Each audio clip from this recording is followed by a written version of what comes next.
आणि महसूल खात्यातील अनागोंदी कारभाराची चंद्रशेखर बावनकुळेंनी कबुली दिली आहे। अधिकाऱ्यांकडून लाखो शेतकऱ्यांची फसवणूक झाली आहे। महसूल मंत्री बावनकुळेंनी विधान परिषदेमध्ये ही कबुली दिली आहे। इतिहासातला सगळ्यात मोठा घोटाळा असल्याचं बावनकुळेंनी म्हटलं आणि अधिवेशन संपण्या अगोदर दोषी अधिकाऱ्यांवर कारवाई होईल असं आश्वासन दिलं।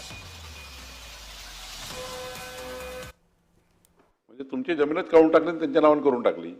तुमची अर्धा एकर एक एकर जमीन जे पुण्यामध्ये बघितलं सर तुम्ही काय रेट आहे, हे माणसं कोण आहेत जे गरीब माणसाने मोठ्या माणसाने गरीबाला फसवलं, यांना हातात घेऊन मोठ्या माणसाने गरीबाला फसवलं, त्यांची जमीन कमी करून देणे म्हणजे हे मोठं कार्टेल आहे। आणि त्यामुळे याच्यामध्ये हे लक्षात आलं आहे गव्हर्नमेंटच्या, जेवढा यांनी 155चा दुरुपयोग केला आता हे दुरुस्त करावं लागेल पहिले, नाहीतर हे तर 1-1.5 लाख परिवाराचा जीव घेणारं प्रकरण आहे राज्याचं पकडलं तर।